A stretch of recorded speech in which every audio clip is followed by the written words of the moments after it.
ಸ್ನೇಹಿತರೆ ನಮಸ್ಕಾರ. ಪ್ರೇಮ ವಿವಾಹ, ಲವ್ ಮ್ಯಾರೇಜ್. ಈ ಲವ್ ಮ್ಯಾರೇಜ್ ಅನ್ನೋ ವಿಷಯದಲ್ಲಿ ಹುಡುಗ ಆಗಿರ್ಲಿ ಹುಡುಗಿ ಆಗಿರ್ಲಿ ಯಾವ ರೀತಿ ತಪ್ಪು ಆಲೋಚನೆಗಳನ್ನು ಮಾಡಿಕೊಂಡು ತಪ್ಪು ದಾರಿ ಹಿಡಿತಾ ಇದ್ದೀರಾ ಅನ್ನೋದ್ರ ಬಗ್ಗೆ ಈ ವಿಡಿಯೋದಲ್ಲಿ ತಿಳ್ಕೊಳ್ಳೋಣ. ಒಬ್ಬ ತಂದೆ ಆಗಿರ್ಲಿ ಒಬ್ಬ ತಾಯಿ ಆಗಿರ್ಲಿ ತನ್ನ ಮಕ್ಕಳ ಬಗ್ಗೆ ಎಷ್ಟೊಂದು ಕನಸುಗಳನ್ನ ಕಂಡಿರ್ತಾರೆ ಅನ್ನೋ ವಿಷಯ ಆ ಭಗವಂತನಿಗೆ ಮಾತ್ರ ಗೊತ್ತಿರುತ್ತೆ. ಮಗು ಹುಟ್ಟಾಗ್ಲಿಂದ ಆ ಮಗು ಬಗ್ಗೆ ಎಷ್ಟು ಜೋಪಾನ ಮಾಡಿರ್ತಾರೋ, ಎಷ್ಟು ಜವಾಬ್ದಾರಿಯಿಂದ ರಕ್ಷಣೆಯಾಗಿ ನಿಂತಿರ್ತಾರೋ ಅನ್ನೋ ವಿಷಯ ಆ ಮಕ್ಕಳನ್ನು ಹೆತ್ತ ತಂದೆ ತಾಯಿಗೆ ಮಾತ್ರ ಗೊತ್ತಿರುತ್ತೆ.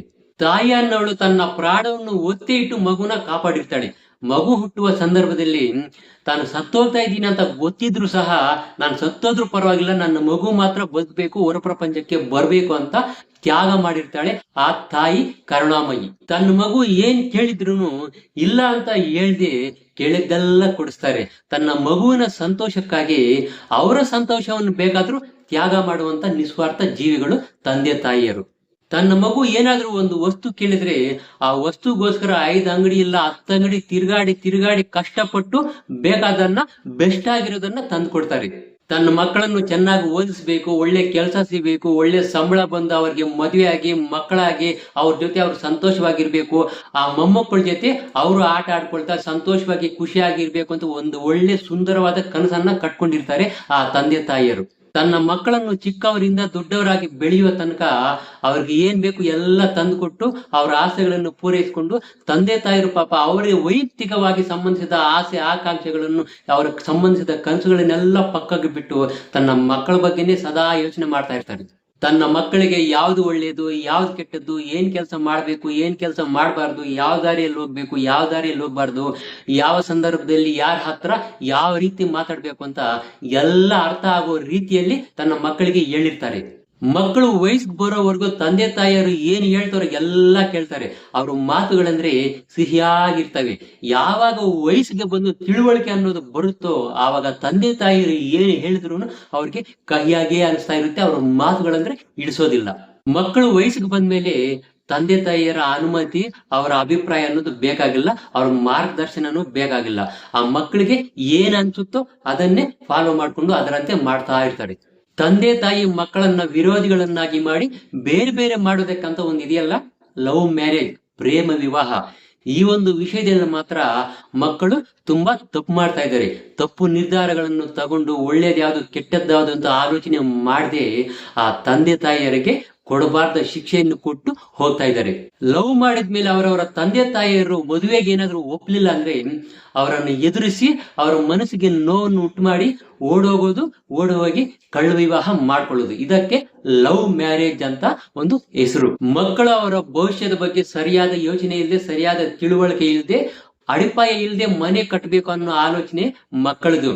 ಸರಿಯಾದ ಒಂದು ಸುರಕ್ಷಿತವಾದ ಗಟ್ಟಿಯಾದ ಅಡಿಪಾಯವನ್ನು ಹಾಕಿ ಅದ್ರ ಮೇಲೆ ಮನೆ ಕಟ್ಟಬೇಕು ಅನ್ನೋ ಆಲೋಚನೆ ತಂದೆ ತಾಯಿಯದ್ದು. ಇವರಿಬ್ಬರಲ್ಲಿ ಯಾರ ಆಲೋಚನೆ ಒಳ್ಳೆಯದು, ಯಾರ ಆಲೋಚನೆ ಸುರಕ್ಷಿತವಾಗಿರುತ್ತೆ ಅನ್ನೋದನ್ನ ನೀವೇ ಒಂದ್ಸಲ ಯೋಚನೆ ಮಾಡಿ. ಗಂಡಾಗ್ಲಿ ಹೆಣ್ಣಾಗ್ಲಿ ಅವರು ಎಷ್ಟೇ ಓದಿದ್ರು, ಎಷ್ಟು ತಿಳುವಳಿಕೆ ಇದ್ರೂ ಸಹ, ಎಷ್ಟೇ ಬುದ್ಧಿವಂತರು ಆಗಿದ್ರು ಸಹ ಅವರವರ ಪಾರ್ಟ್ನರ್ ಅನ್ನು, ಅವರವರ ಜೋಡಿಯನ್ನು ಆಯ್ಕೆ ಮಾಡಿಕೊಂಡು ಮದುವೆ ಮಾಡಿಕೊಳ್ಳುವಂತಹ ಅಧಿಕಾರ ಯಾವುದೇ ಕಾರಣಕ್ಕೂ ಮಕ್ಕಳಿಗೆ ಇರೋದಿಲ್ಲ. ಮಕ್ಕಳ ಮದುವೆ ವಿಷಯದಲ್ಲಿ ಗಂಡಿಗೆ ಹೆಣ್ಣನ್ನು ಹುಡ್ಕೋದು, ಹೆಣ್ಣಿಗೆ ಗಂಡನ್ನು ಹುಡ್ಕೋದು, ಈ ರೀತಿ ಎಲ್ಲ ಹಕ್ಕು ಅಧಿಕಾರ ಕೂಡ ತಂದೆ ತಾಯಿಗೆ ಮಾತ್ರ ಇರುತ್ತೆ. ಅವ್ರಿಗೆ ಯಾರನ್ನು ಆಯ್ಕೆ ಮಾಡಿ ನಮ್ಗೆ ಮದುವೆ ಮಾಡ್ತಾರೋ ಅದನ್ನ ತಲೆಬಾಗಿ ನಾವು ಒಪ್ಪಲೇಬೇಕು. ಅದು ಬಿಟ್ಬಿಟ್ಟು ಅವರ ಮನಸ್ಸನ್ನು ನೋಯಿಸಿ ಅವರನ್ನು ಎದುರಿಸಿ ಮಾಡಿಕೊಳ್ಳುವಂತ ವಿವಾಹವನ್ನು ಯಾವುದೇ ಕಾರಣಕ್ಕೂ ಯಾರು ಒಪ್ಪೋದಿಲ್ಲ. ಆ ರೀತಿ ಮಾಡಿಕೊಳ್ಳುವಂತ ವಿವಾಹವನ್ನು ಶಾಸ್ತ್ರಗಳು ಮತ್ತೆ ವೇದಗಳು ಕೂಡ ಒಪ್ಪೋದಿಲ್ಲ. ಮಕ್ಕಳು ಪ್ರಾಪ್ತ ವಯಸ್ಸಿಗೆ ಬಂದ್ಮೇಲೆ ಲವ್ ಮ್ಯಾರೇಜ್ ಅನ್ನ ಅವರು ಪೋಷಕರು ಏನಾದ್ರು ಒಪ್ಲಿಲ್ಲ ಅಂದ್ರೆ ಅವ್ರು ಮೇಜರ್ ಆಗಿರೋದ್ರಿಂದ ಅವರ ಇಷ್ಟದಂತೆ ರಿಜಿಸ್ಟರ್ಡ್ ಮ್ಯಾರೇಜ್ ಮಾಡ್ಕೋಬಹುದಂತ ರಾಜ್ಯಾಂಗನೇ ಹೇಳಿದೆ ಅಂತ ಹೇಳ್ತಾರಲ್ವಾ.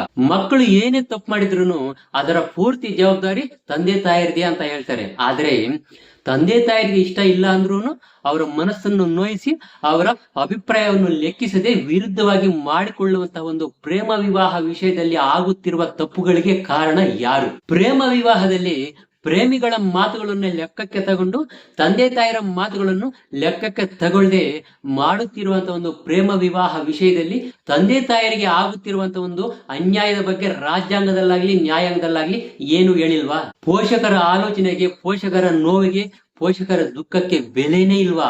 ರಾಜ್ಯಾಂಗ ನ್ಯಾಯಾಂಗ ಅಂದ್ರೆ ಭೇದ ಭಾವ ಇಲ್ಲದೆ, ಮೇಲು ಕೀಳು ಅನ್ನೋ ಭಾವನೆ ಇಲ್ಲದೆ ಎಲ್ರಿಗೂ ಸಮಾನವಾದ ನ್ಯಾಯವನ್ನು ಒದಗಿಸೋದಲ್ವಾ? ಆದ್ರೆ ಪ್ರೇಮ ವಿವಾಹ ವಿಷಯದಲ್ಲಿ ಮಾತ್ರ ಪ್ರೇಮಿಗಳ ಮಾತುಗಳನ್ನು ಕೇಳಿಕೊಂಡು ಅವರಿಗೆ ನ್ಯಾಯ ಕೊಡಿಸ್ತಾ ಇದೆ, ಅವರ ತಂದೆ ತಾಯರಿಗೆ ಅನ್ಯಾಯ ಮಾಡ್ತಾ ಇದೆ. ಇದು ಯಾವ ರೀತಿಯ ನ್ಯಾಯ? ಅರ್ಥನೇ ಇಲ್ಲದೆ ಇರುವಂತಹ ಅನ್ಯಾಯ. ತಂದೆ ತಾಯರನ್ನು ಎದುರಿಸಿ ಅವರ ಅಭಿಪ್ರಾಯಕ್ಕೆ ಬೆಲೆ ಕೊಡದೆ ಅವರಿಗೆ ದುಃಖವನ್ನು ಉಳಿಸಿ ನಿಮ್ಮಿಷ್ಟದಂತೆ ಓಡಿ ಹೋಗಿ ಮದುವೆ ಆಗುತ್ತಿರುವ ಪ್ರೇಮಿಗಳೇ, ಸರಿಯಾಗಿ ಒಂದ್ಸಲ ಯೋಚನೆ ಮಾಡಿ. ನೀವು ಹೋಗ್ತಾ ಹೋಗ್ತಾ ತಂದೆ ತಾಯರಿಗೆ ಒಂದು ಗಾಯವನ್ನು ಮಾಡಿ ಹೋಗ್ತಾ ಇದ್ದೀರಾ. ಆ ಗಾಯ ಅಂತದ್ದಿಂತದ್ದಲ್ಲ, ದೊಡ್ಡದಾದ ಗಾಯ, ವಾಸಿಯಾಗುವಂತದ್ದಲ್ಲ. ದಿನೇ ದಿನೇ ದೊಡ್ಡದಾಗಿ ಬೆಳೆದು ಔಷಧಿನೇ ಸಿಗದೆ ಕೊನೆಗೊಂದಿನ ಜೀವ ಹೋಗುವಂತ ಮಾನಸಿಕ ಗಾಯ. ಪೋಷಕರಿಗೆ ದುಃಖವನ್ನು, ನೋವನ್ನು ಉಳಿಸಿಬಿಟ್ಟು ಇಲ್ಲಿರುವಂತ ಒಂದು ಸ್ವರ್ಗವನ್ನು ಬಿಟ್ಟು ಸಂತೋಷವನ್ನು ಹುಡುಕೊಂಡು ನರಕಕ್ಕೆ ಹೋಗ್ತಾ ಇದ್ದೀರಾ. ಪೋಷಕರ ಆಶೀರ್ವಾದ, ಅನುಗ್ರಹ ಇಲ್ಲದೆ ನಿಮ್ಮಿಷ್ಟದಂತೆ ಮಾಡಿಕೊಳ್ಳುವ ಒಂದು ಪ್ರೇಮ ವಿವಾಹವನ್ನು ಆ ಭಗವಂತ ಕೂಡ ಮೆಚ್ಚಲ್ಲ. ತಂದೆ ತಾಯಿರ ಆಶೀರ್ವಾದ, ಅನುಗ್ರಹ ಅನ್ನೋದು ಆ ಭಗವಂತನ ಆಶೀರ್ವಾದ ಅನುಗ್ರಹಕ್ಕಿಂತ ತುಂಬಾ ದೊಡ್ಡದು. ಅವರ ಆಶೀರ್ವಾದ ಅನುಗ್ರಹ ಏನಾದ್ರೂ ಒಂದಿದ್ರೆ ಸಾಕು, ನಾವು ಎಲ್ಲೇ ಇದ್ರು ಹೇಗೆ ಇದ್ರು ಸಂತೋಷದಿಂದ ಸುಖವಾಗಿ ನೆಮ್ಮದಿಯಿಂದ ಇರ್ಬೋದು, ಏನು ಬೇಕಾದ್ರೂ ಕೂಡ ಸಾಧಿಸಬಹುದು. ತಂದೆ ತಾಯಿಯರ ಇಷ್ಟದಂತೆ ಆಗುವಂತ ಒಂದು ವಿವಾಹಕ್ಕೆ ಅವರ ಆಶೀರ್ವಾದ, ಅನುಗ್ರಹ ಅನ್ನೋದು ಸುರಕ್ಷಿತವಾಗಿ ರಕ್ಷಾ ಕವಚದಂತೆ ಕಾಪಾಡ್ತಾ ಇರುತ್ತೆ. ತಂದೆ ತಾಯಿರು ನಮ್ಮ ಜೀವನಕ್ಕೆ ರಕ್ಷಣೆ ಕೊಡುವಂತ ಒಂದು ಸೈನಿಕರಿದ್ದಂತೆ. ಅವರೊಂದಿಗೆ ಇದ್ರೆ ಅವರ ಜೀವನ ಸ್ವರ್ಗ ಆಗುತ್ತೆ, ಪ್ರತಿ ಮನೆ ಕೂಡ ಬೃಂದಾವನ ಆಗುತ್ತೆ. ಸ್ನೇಹಿತರೆ, ಇದೇ ತರ ಆಸಕ್ತಿಕರವಾದ ವಿಷಯಗಳನ್ನ ನೀವೇನಾದ್ರೂ ತಿಳ್ಕೊಬೇಕಂದ್ರೆ ದಯವಿಟ್ಟು ನಮ್ಮ ಸನಾತನ ಧರ್ಮ ಓವಾಚ ಅನ್ನೋ ಯೂಟ್ಯೂಬ್ ಚಾನಲ್ ಅನ್ನ ಸಬ್ಸ್ಕ್ರೈಬ್ ಮಾಡ್ಕೊಳ್ಳೋದನ್ನ ಮಾತ್ರ ಮರಿಬೇಡಿ. ನಮಸ್ಕಾರ.